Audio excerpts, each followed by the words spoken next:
I want to start with Rohan. I can imagine stand-up being super stressful, creatively demanding. Do you have any daily rituals or practices that you follow to keep yourself at the top of your game? Many things. So the biggest problem with our profession and the people in it is that we're tremendously indisciplined people. Our lives lack any kind of structure. We take 6 a.m. flights, we take 5 a.m. flights, we take 4 a.m. flights. Sometimes we're trying to make it through 3 cities in a weekend, do all of that stuff. So yeah, we definitely need that. I think every comedian that I know goes through this personal graph of, I'm sure it happens in your field as well, this personal graph of where you just sort of keep going. Then one day you crash completely. And then you look at yourself in the bathroom mirror and you go, I got to fix some shit about my life. Otherwise, I'm going to die. Every day. Right? So every day, right? Exactly. And yeah, so I have rituals. One is I make sure that I get enough sleep before a show. I make sure that if I travel somewhere early in the morning, I carve out a chunk of time for like a nap. I make sure that I don't overdo the stimulants. I allow myself 1 cup of black coffee about an hour to 30 minutes before the show. And the other thing that I do is, because 95% of being on stage is a combination of being hydrated enough and also not immediately needing to pee while you're up there. Interesting. 95% of the job is that equilibrium. So what I try to do is I try to hit a combination of those two, and I eat well. Those are the 3 things or the 4 things that I do before every single show. I don't drink. I don't do any of that stuff, because for me, like, the most important thing is I need to have all my information well organized in my head, ready to pull out at any point in time. And then I save all the indiscipline for after the show. That's the ritual. We kick all the indiscipline back to the after party. Awesome. So keeping it super simple in some ways. Yes, very simple, very clean as far as possible. Just hit your basic markers, eat well, sleep well, and just have your head clear when you step on stage. Awesome. Heath, you've worked with some of the best athletes, right? Would love to understand, are there anything that those folks do that are applicable to the rest of us from a biohacking, longevity perspective that you've seen? I think working with athletes is working with any successful individual at the end of the day. You have to have very clear goals. And very importantly, you need to know the processes that need to be in place to get to those goals. You know, everyone loves to see, visualize that they're going to stand on the podium with a gold medal around their neck, or they're going to be, the most successful startup company in the world. But what are the steps that you're taking to make sure that you reach that goal? What is the realistic timeline, and how are you measuring yourself along the way? So I think one of the things that I enjoy most about working with sports and athletes is that we say, what are we doing today? Yep. Okay, don't worry about what's going to happen, 3 years from now at the Paris Olympics. What are you doing today? How does today affect this week? How does this week affect this month? How does this month affect this quarter? And does this quarter have a big impact on the year? And at the end of that, is my year, this year, building that path towards my goal in 2 years from now at the Paris Olympics? And I think having those very clear goals in place and the processes to achieve those goals is critically important. And then discipline. Without discipline, day in and day out, making sure that you self-regulate when you feel like you're moving off path, that's critical. You need to have that self-discipline in place. Interesting. And I know we didn't discuss this question, but it's something that just popped into my mind is, if you're talking about mindset, how important are things like focusing on what you can control, or gratitude? Are these biohacks? Are these things that you can do? Massive biohacks. And this is a problem at the elite level, right? You've constantly got to remind even the best players, listen, you can only control what's within your ability to control. So if I'm a tennis player, I can control how I bounce the ball, how I stand correctly, how I deliver the serve to my opponent. I can't control what they do with it, right? I can only control the processes that I have control over, and then I need to be very open-minded to respond to the reactions and the stimuli that come my way. Yep. And I think that's a great lesson in life, right? You know your boundaries, know what you are capable of and what you're good at, execute that to the best of your ability, and then be ready to respond to what comes back to you. Awesome. One thing I want to chat about, and I think it's relevant for a lot of people here who are in stressful jobs, and sleep, right? Huge. Would love to hear from all of you, actually, things that you've tried around sleep, things that may have worked, things that you're still trying to do. We can start perhaps with Mohit. Yeah, I think from a sleep perspective, what I have realized is that it's hard to avoid waking up till late.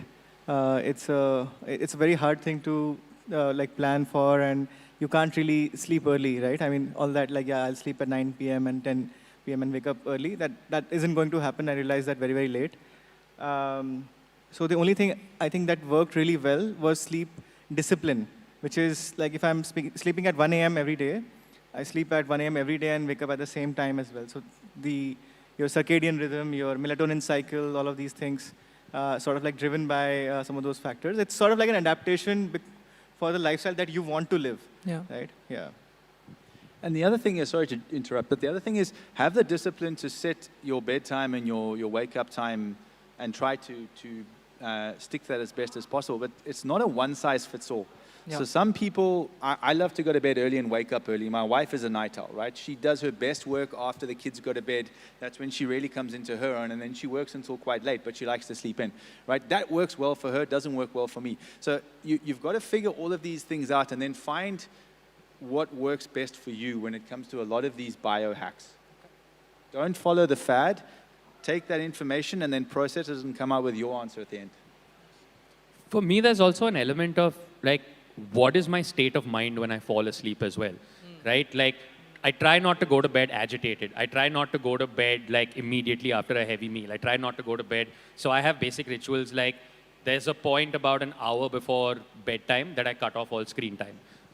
If I'm in a place where I can't cut off screen time, I make sure that I'm definitely not reading the news or reading like political commentary or reading anything that's likely, or work emails or anything that's likely to aggravate me right before I go to bed. I try to wind down by reading a book, resting my eyes, calming down, and just basically trying to make sure that I get to bed in the calmest fashion possible. Because sometimes the worst thing that can happen is you go to bed agitated, you wake up at 6 o'clock in the morning or something like that, and that thought is front of mind, right? And then now that's defined how you've woken up and started your next day as well. So I try to calm down before going to bed.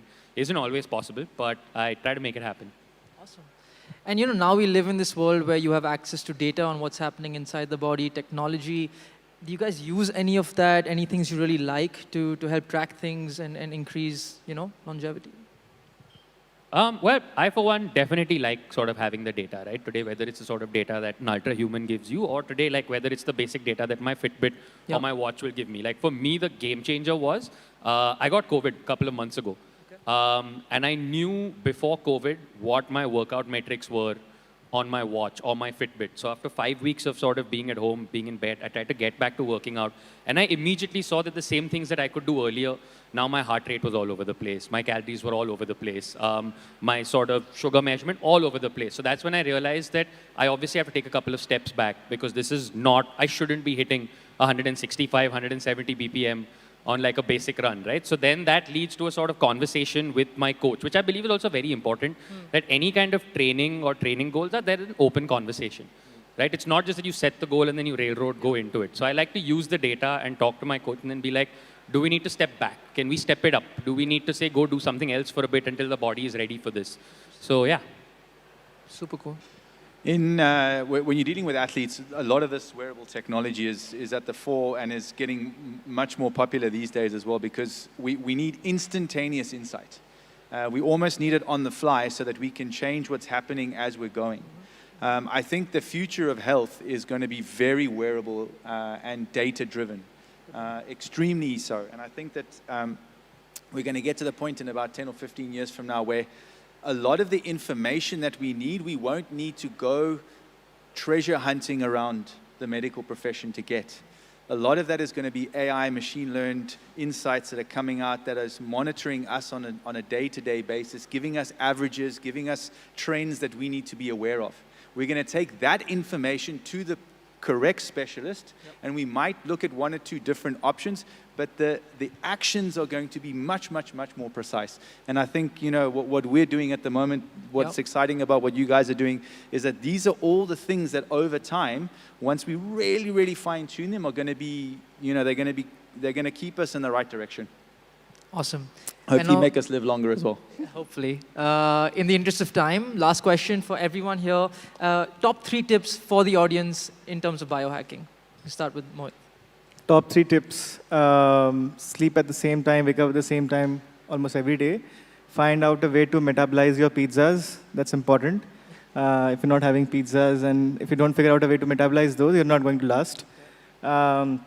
Yeah, and don't die. Don't. Third one. The top two are the ones, basically. Yeah.